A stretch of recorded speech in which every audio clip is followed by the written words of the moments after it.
Olá, meus amigos, é Nilde Coutinho aqui de Fortaleza. Eu hoje recebi de um amigo um texto no qual ele se referia a Jesus Cristo quando ele estava frente a frente com os vendilhões do templo. Eu fiquei muito impressionada e comecei a pensar a respeito do pronunciamento de Jair Messias Bolsonaro feito ontem, dia 24 de março de 2020, sobre a situação desse vírus chinês que acometeu grande parte do planeta. É irresponsável essa atitude desses chineses que não tem justificativa nenhuma para resolver o problema da fome do seu povo, matando os seus animais com experiências virais, nas quais esses mesmos vírus que solucionaram um problema, digamos assim, monetário, temporário, em uma grande pandemia mundial. Irresponsáveis. Esse é o meu conceito.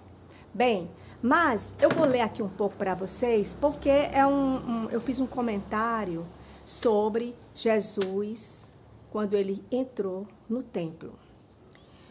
Eu escrevi: um dos mais bonitos evangelhos narra a ira destemperada, veja a palavra, destemperada, que acometeu Jesus ao ver a prática do comércio no templo. Aquele mesmo Jesus que curava, que ressuscitava, que admoestava, irou-se em gritos, gestos, articulações e palavras. Ele fugiu a liturgia, né? A liturgia de ser o Salvador. Ou seja, até o Cristo. Deus odeia o mal, gente. Ele estava com raiva, com ódio de tudo aquilo que ele estava vendo ali no templo. E nós não reconhecemos mais um homem que odeia o mal. Nós estamos precisando de homens assim, que odeiam o mal, que não vestem capas, que não colocam máscaras no rosto para se definir como isso ou aquilo outro. Eles simplesmente odeiam o mal. Eu estou falando em alusão ao discurso do meu presidente, do nosso presidente do Brasil, Jair Messias Bolsonaro. Nós precisamos meditar muito sobre as palavras de vida do Evangelho. Isso é o meu conselho. E nesse tempo em que nós estamos aqui confinados, aliás, eu sou contra isso, depois eu falo sobre isso, nós vamos ver aqui essas palavras de vida do Evangelho. E quando Jesus expulsa os vendilhões do templo, esse templo, também chamado Templo de Herodes, Templo de Jerusalém e Templo que ele chamava o segundo templo, ele era a morada do Pai. Significava que ali era a morada do Pai. Ali tinham os grandes ensinamentos bíblicos, judaicos, as palavras, tudo o que eles tinham escrito estavam em pergaminhos, estavam naquele templo. E quando Jesus chegou lá, Jesus não foi só essa vez no templo, ele ia muitas vezes. Mas quando ele chegou na época da Páscoa, ou seja, nessa mesma época que nós estamos vivendo agora, que ele viu tudo aquilo, Jesus expulsa os vendilhões do templo, da morada do Pai, expulsando a todos, vendedores de animais, cambistas. Esse episódio, conhecido como limpeza do templo, é um dos eventos do ministério de Jesus aqui na Terra. E é narrado, é tão importante que ele é narrado nos 4 evangelhos. Nos evangelhos canônicos, né? Bom dizer. Do Novo Testamento. Onde o nosso Deus, expulsando ovelhas, bois, derramando pelo chão o dinheiro dos cambistas, virou mesas, chutou, pegou um chicote, chicoteou as pessoas, disse aos que todos que estavam ali, palavras de ordem. Isso aconteceu exatamente na Páscoa. No Evangelho, Jesus, com seus discípulos, dirigiu-se a Jerusalém com a Pessá, que é a Páscoa judaica, né? Lá, no caminho do templo, olha, ele ia para o templo, ele chorou. Vocês sabiam disso? Jesus chorou quando ele olhou, nesse exato dia que ele ia ter essa reação. Porque ele tinha que fazer uma limpeza sozinho e gritar suas palavras de ordem para todos ouvirem. E ele falou, onde a casa do meu pai, ele não queria, ele dizia, na casa do meu pai não pode ter isso. A casa do meu pai é para orações, para decisões em relação às coisas do pai. E ele acusou ali, os que estavam ali, como responsáveis de tornar um local sagrado numa cova de ladrões através de suas atividades comerciais. No Evangelho de João, Jesus se refere ao templo como a casa do meu pai, como eu acabei de falar, clamando para si o título de filho de Deus. No Evangelho de João, ele se diz, sou filho de Deus, entendeu? Bem, para que vocês, eu vou colocar embaixo dessa filmagem os evangelhos para que vocês pesquisem. É o Evangelho de Marcos, o capítulo 11, versículo de 15 a 19, Mateus, capítulo 21, de 12 a 17, Lucas, capítulo 19, de 45 a 48, João, capítulo 2, versículo 13 a 16. E esse é o único relato de Jesus utilizando-se de força física no Evangelho, porque ele se usava sempre da força do milagre. Mas nesses evangelhos, nesses que eu relatei a vocês, ele usou a força física. Em Marcos 18, por exemplo, ele lê-se, ouvindo isto, os principais sacerdotes e escribas, depois que ele jogou o chicote para todo lado, os sacerdotes e escribas procuravam um modo de lhe tirar a vida. Quando eles viram que a verdade estava sendo exposta ali, que ele era o Filho de Deus, que ele estava com o poder, eles procuravam, conversando entre si, um modo de lhe tirar a vida, pois temiam, porque toda a multidão estava muito admirada com o seu ensino. Quer dizer, quem estava ao lado de Jesus não ficou ao lado dos sacerdotes, daqueles que pregavam, como se fosse o STF daqui, o Supremo Tribunal, a verdade? Não. O povo ficou ao lado da verdade. Em Mateus 15, né? Mateus do capítulo 21, versículo 15. Mas vendo os principais sacerdotes e os escribas, as maravilhas que ele fez, e os meninos, depois que ele fez aquilo tudo, não relata, mas aqui a gente pode saber que ele, depois que acabou com aquela expulsão toda, ele disse assim, vendo os principais sacerdotes e os escribas, as maravilhas que ele, Jesus, fez, e os meninos que o clamavam no templo, diziam assim, Hosana ao filho de Davi.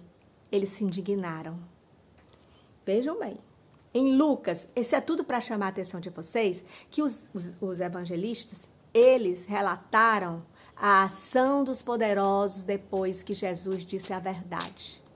Todos temiam, porque a verdade, dita às vezes por uma pessoa que é chamado de maluco, de irresponsável, de não sabe o que é que está dizendo, é uma verdade que constrói. É a verdade verdadeira mesmo. Em Lucas 19, no versículo 43, Jesus avistando, no 41, Jesus avistando a cidade chorou sobre ela, como eu falei, né, antes que Jesus tinha chorado. E no 43, pois sobre ti virão dias, presta atenção nos dias que nós estamos vivendo agora, pois sobre ti virão dias em que os teus inimigos levantarão trincheiras ao redor de ti. Os teus inimigos levantarão trincheiras ao redor de ti, te cercarão e te apertarão de todos os lados. Gente. No 44, né? E te derribarão. Te derrubarão, né? A ti, bem como os teus filhos que estiveram dentro de ti. Ou seja, aquelas pessoas que estiverem apoiando, né? E nem deixarão em ti pedra sobre pedra, porque não conheceste o tempo de tua visitação. No capítulo, no versículo 47, diz: todos os dias Jesus ensinava no templo. Olha bem, aqui Jesus, sempre que ele podia, ele ensinava no templo. O relato da expulsão dos vendilhões do templo foi uma atitude que Jesus tomou, porque ele já não aguentava mais tanta falsidade, tanto desrespeito, aquilo que tinha que ser respeitado. Mas os principais sacerdotes, escribas e os principais entre o povo procuravam tirar-lhe a vida. Fazendo aqui uma alusão ao nosso presidente Jair Messias Bolsonaro, que Deus me permita isso, Jesus Cristo. Bolsonaro sofreu aquele atentado, sofreu 5 intervenções cirúrgicas grandes. Eu sou anestesista e sei a gravidade de se entubar, de se manter a vida durante um procedimento cirúrgico, como o Bolsonaro passou.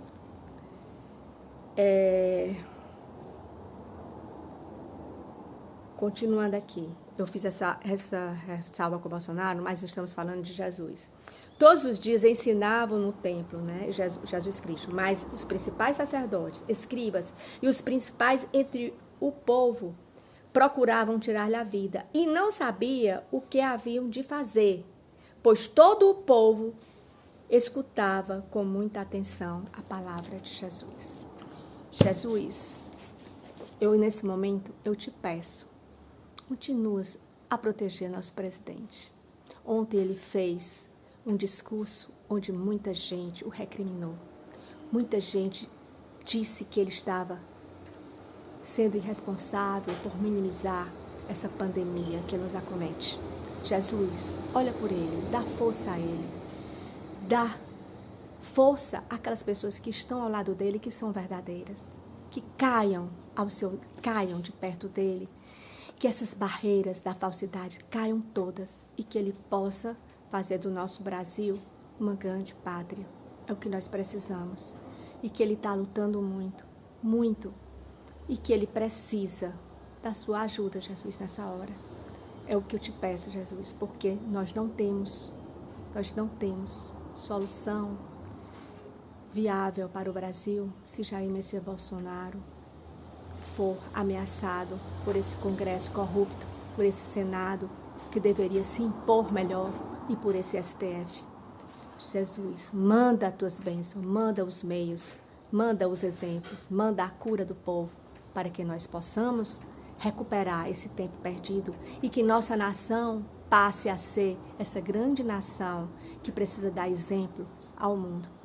E que todos esses 30 anos de vergonha que nós passamos com esses corruptos aí,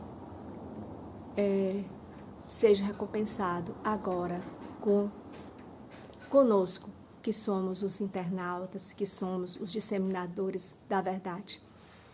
E que esses políticos, cada um, caia e sejam descoberto a sua mentira, o seu roubo. Cada um. É isso que eu te peço, meu Deus. Protege o nosso Brasil. Nós precisamos muito da sua proteção. E que, se possível, aqueles que estão com o Bolsonaro, multiplique o apoio ao nosso presidente. Não vamos fazer o que a mídia quer. Que as pessoas achem que Bolsonaro está sendo irresponsável quando ele minimiza essa gripe. Nós sabemos que houve e que vai haver muito piores gripes do que essa e que o povo não precisa se escandalizar nem se recolher à sua casa sem produzir nada pelo país. Não. Quando você cria um caos, o medo diminui sua imunidade. O medo provoca a doença. E é isso que eles estão fazendo. Usando até desse método banal, mesquinho, para influenciar nosso povo. Vamos trabalhar, vamos voltar ao trabalho e vamos cuidar dos nossos doentes. É assim que nós devemos fazer. Nós somos muito mais fortes do que esses blocos que aí estão e que não pararam. China, Rússia, Índia, eles não pararam. Por que será?